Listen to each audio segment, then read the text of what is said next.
రైతు బజార్లో కూరగాయలు ట్రే పెట్టి అమ్ముతున్నట్లు ఉంది. ఎన్ని కూరగాయలు వచ్చినాయండి ఈ రోజు. $100-150 ఉంటాయి ఇక్కడ కొనాలంటే. ఈరోజు వీడియోలోకి వెళ్దాం. ముందుగా సొరకాయతో హార్వెస్ట్ స్టార్ట్ చేసామండి. ఫస్ట్ సొరకాయ ఎంత బాగుందో చూడండి. ఇది వేరే వెరైటీ, ఎప్పుడు ఉన్న వెరైటీ కాదు. ఏమో కీరా దోసకాయ. హార్వెస్ట్ కొద్దిగా లేట్ చేసాము ఈసారి, అందుకని బాగా పెద్ద సైజు తయారైపోయినాయి. టేస్ట్ కూడా చాలా బాగుంటుందండి. మనం సొంతగా పండించుకున్నాయి కదా. అదే షాప్లో కొన్నాయి అయితే కొన్ని నిల్వ వచ్చిన తర్వాత వస్తాయి, నీరు అంత ఉండదు. దీంట్లో అయితే ఫుల్గా నీరు ఉంది కట్ చేస్తే. ఇవేమో యాపిల్ కుకుంబరు, ఒకటే పెద్ద సైజు ఉంది కానీ మిగిలినవన్నీ చిన్న చిన్నగానే ఉన్నాయి. ఇవి మొదట్లో చాలా పెద్ద సైజు వచ్చినాయి. ఒక్కోటి 350 గ్రాములు అలా ఉండేది. ఇప్పుడేమో అంతగా పెరగట్లేదు. ఇంకా చెట్లు కూడా పాడైపోవచ్చినాయి.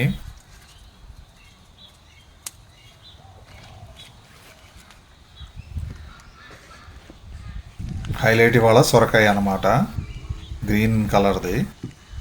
అంతకుముందు పోయిన సంవత్సరం వీడియోలు చూసుంటే కనుక బారు సొరకాయలు తెల్లయి, అవి అయితే 1.5 మీటర్ అలా ఉన్నాయి.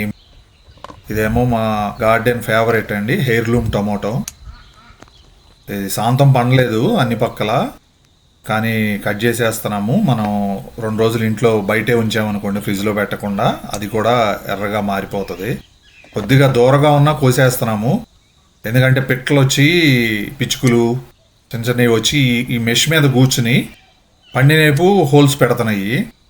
ఎందుకులే దూరగా ఉన్నాయి అనుకోండి, అవి కోసుకుని మనం పచ్చడి కూడా చేసుకోవచ్చు అని చెప్పి హార్వెస్ట్ చేసేస్తున్నాము. ఇది చాలా ఎక్స్పెన్సివ్ అండి మార్కెట్లో.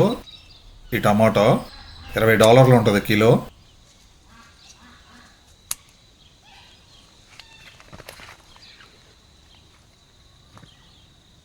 ఇదేమో చిన్న చెర్రీ టమాటోసు.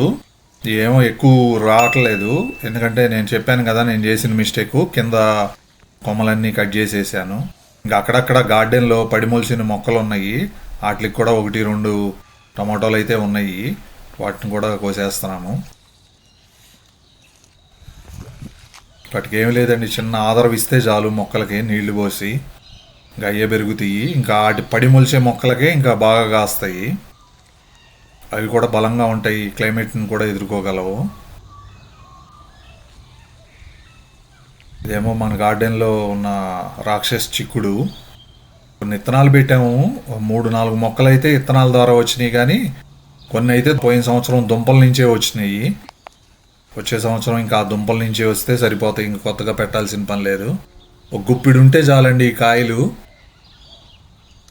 కూర అయిపోతుంది. మెష్కి 2 పక్కల బాకింది చెట్టు. లాస్ట్ టైం కంటే ఈ సంవత్సరం హార్వెస్ట్ చేసుకోవడం చాలా తేలికైపోయింది. పాకే చెట్లకి ఆధారం ఇస్తే చాలు,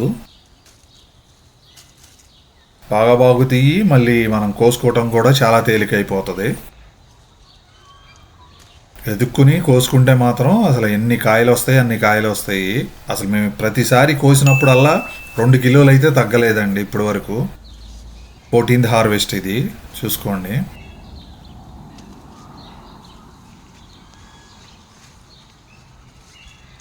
ఫుల్గా అసలు కొద్దిగా లేట్గా స్టార్ట్ అయినాయి, కానీ ముందు క్లైంబింగ్ బీన్స్ వచ్చేసినాయి. ఈసారి ఈ కాయటం కొద్దిగా ఒక 15 రోజులు లేట్ ఉంది దానికంటే, అయినా కానీ ఫుల్గా కాసేస్తున్నాయి ఇప్పుడు.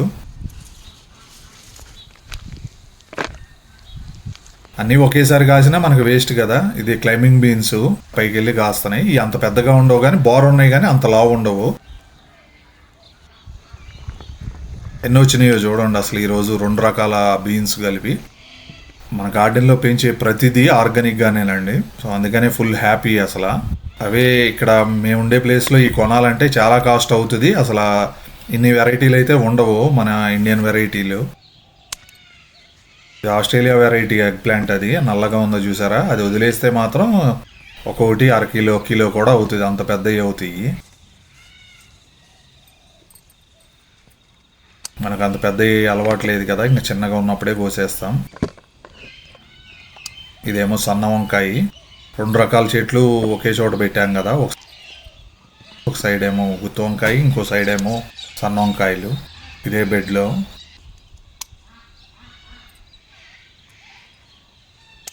ఈరోజు వంకాయలు కూడా బాగానే వచ్చినాయి. మధ్యలోనే ఇంకో బెడ్లో బెండ చెట్లు ఉన్నాయండి. బాగా ఎక్కువగా కాయట్లేదు, కానీ పెట్టిన ప్రతి చెట్టు ఒక కాయో 2 కాయలో కాస్తున్నాయి. ఫ్రై చేసుకునే అన్ని కాయలు రావట్లేదు. ఇంకా పులుసులోకే వేసుకుంటున్నాము ప్రస్తుతానికి, సాంబార్లోకి పులుసులోకి. చాలా బాగున్నాయి అసలు టేస్ట్ అయితే మాత్రం.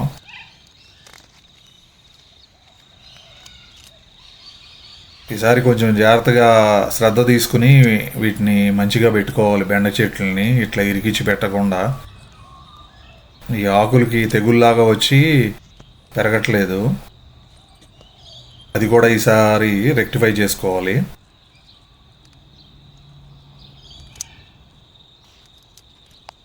ఇంట్లోకి అయితే సరిపోతాయి.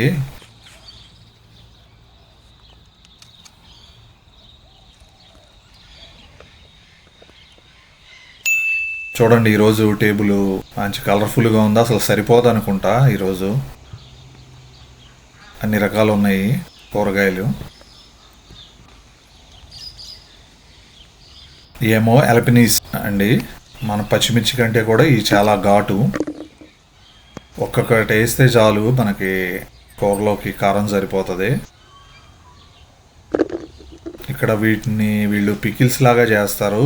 పికిల్స్ అంటే కొంచెం వెనిగర్లో అనుకుంటా స్టోర్ చేస్తారు. స్టోర్ చేసి ఇంకా సంవత్సరం మొత్తం వాడుకుంటారు. మనకు అన్నీ ఎక్కువ రావట్లేదు కదా, ఇంకా అంత ప్రాసెసింగ్ దాకా వెళ్ళలేదు. ప్రస్తుతానికైతే ఎప్పటికప్పుడు వాడేసేస్తున్నాము. ఒక 4 చెట్లు ఉన్నాయి. అలాగే అదే బెడ్లో కండ్లు ఉన్నాయి. అవి కూడా హార్వెస్ట్ చేస్తున్నాము. కండ్లు అయితే అయిపోవచ్చినాయి. ఫస్ట్లో అయితే బాగా పెద్ద సైజు వచ్చినాయి, కానీ ఈ ఆఖరి అనమాట. ఇక్కడ చూడండి, ఈ చెట్లు అయితే బెడ్ బయట పెట్టాను. లాస్ట్ తీసుకొచ్చి పెట్టినాయి. ఇవి ఈరోజు హార్వెస్ట్ చేస్తున్నాము. సైజ్ చూడండి మీరే. ఫస్ట్లో అయితే చాలా పెద్దగా ఉన్నాయి, ఇప్పుడైతే బాగా చిన్నగా అయిపోయినాయి. ఇంకా వాటి సీజన్ ఆ టైంలోనే పెట్టాలి.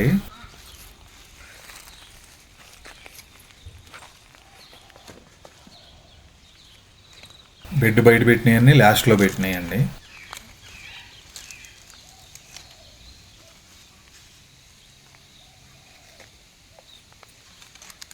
ఈ మట్టి కూడా మనం పోసింది కాదు. ఇక్కడ ఈ చెట్లకి బయట ఉన్నాయి, బెడ్ బయటికి.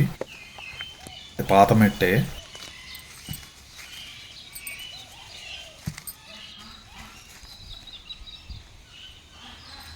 చాలా హ్యాపీగా అనిపిస్తుంది. ఈవినింగ్ టైము 2-3 అవర్స్ అయితే ఈజీగా స్పెండ్ చేసేయచ్చు గార్డెన్లో. పెద్ద క్యాప్సికమ్ అండి. ఇవి 2 చెట్లు ఉన్నాయి. ఇవి కూడా బాగానే కాస్తున్నాయి. ఇంకా బంగాళదుంప కర్రీ చేసుకున్నప్పుడు క్యాప్సికమ్ కట్ చేసి యూజ్ చేసుకుంటున్నాము. బాగా వాడుతున్నాము క్యాప్సికమ్ అయితే మాత్రం ఈ సంవత్సరం. చాలా బాగున్నాయి. ఈ గ్రీన్ కలర్ కొన్ని రోజులు అలా వదిలేసామనుకోండి, అవే రెడ్ కలర్లోకి మారిపోతాయి.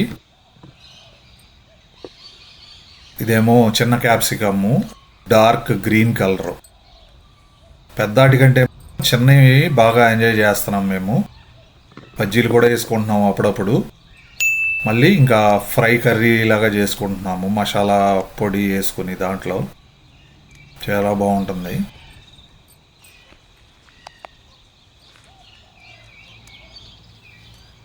ఇవి కూడా చాలా ఎక్కువగా కాస్తున్నాయి క్యాప్సికము.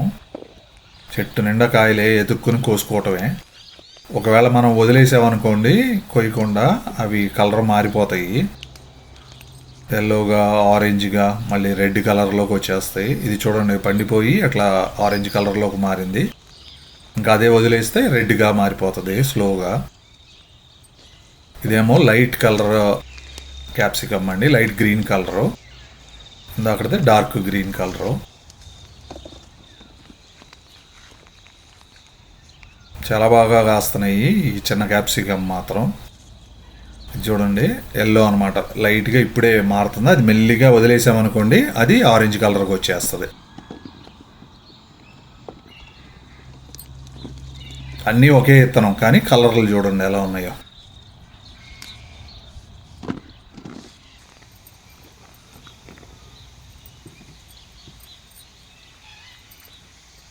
ఎన్ని రకాల కూరగాయలో చూడండి, టేబుల్ అంతా నిండిపోతుంది. Full colourful. ఇది ఇంకో expensive vegetable in Australia. Kilo minimum అయితే $25, $30 అండి. నేను 5 సంవత్సరాల నుంచి నేను చూస్తున్నాను కదా బయట. కానీ మేము కొనటం చాలా తక్కువ. మొత్తం మేము పండించుకున్నయే పచ్చిమిర్చి వాడుకుంటాము. కొద్దిగా ప్రాసెస్ చేసి నిల్వ చేసుకుంటాము. అవి అన్ సీజన్ అప్పుడు వాడుకుంటాం అనమాట. వింటర్లో అయినా తక్కువే యూజ్ చేయటం. ఈ కారం తక్కువ, మన ఇండియన్ వెరైటీ లాగానే చాలా అంటే చాలా బాగుంటాయి.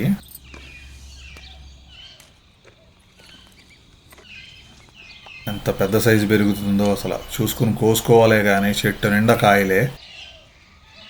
ఈ చెట్టునైతే అంటుకోము, ఎందుకంటే ఇది బజ్జీల కోసం సపరేట్గా ఒక చెట్టునైతే వదిలేసాము.